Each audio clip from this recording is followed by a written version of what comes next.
For thousands of years, the pharaohs of Egypt were seen as gods on earth. They built tombs taller than mountain cities carved with celestial codes and ruled over a civilization obsessed with death, eternity, and the heavens. But what if the pharaohs weren't just priests of the gods? What if they were messengers? Or worse, intermediaries between earth and something beyond the stars? This is the forbidden side of Egyptian history, the side buried under sand and secrecy. The Egyptians didn't believe their gods lived in the clouds. They believed they came from the stars. The god Thoth brought wisdom and writing from the heavens. Osiris descended to teach civilization and was torn apart when his work was done.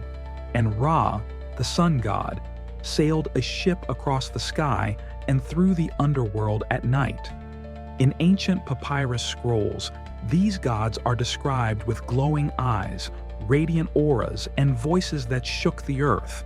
Even the Book of the Dead describes gates between worlds guarded by star-born beings who could destroy mortals with a glance. Everyone knows the Great Pyramids of Giza, but not everyone knows their hidden secrets.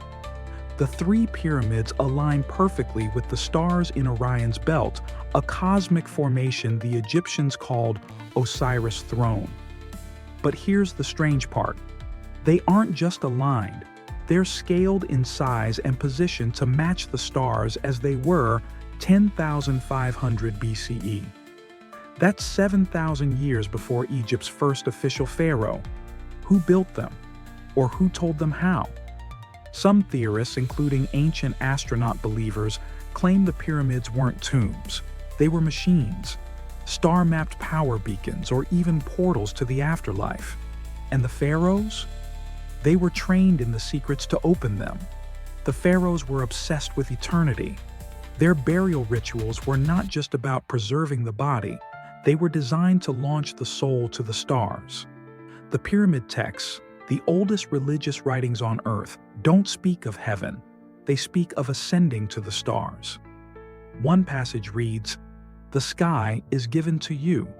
You ascend upon the sunbeams. You are a star of the sky." The sarcophagus was not a coffin, it was a chamber of transformation. Priests believed the pharaoh's bee's soul would travel through a cosmic gate, a duat where it would be judged by alien-like entities before rebirth. But what if these weren't just metaphors? What if it was literal?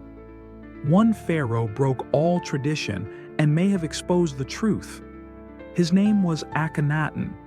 He outlawed Egypt's gods, destroyed temples, and declared there was only one true god, the Aten, a radiant sun disk that spoke only to him. He claimed divine messages came directly from the sky.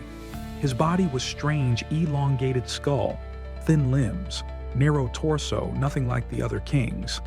Statues show him surrounded by rays of light that reached out with tiny hands, touching his family, giving them life. After his reign, the priests erased his name from history. Why? What did he know? Across time, humanity has looked up, and Egypt may have understood why. They didn't just worship stars. They mapped them, talked to them, served them.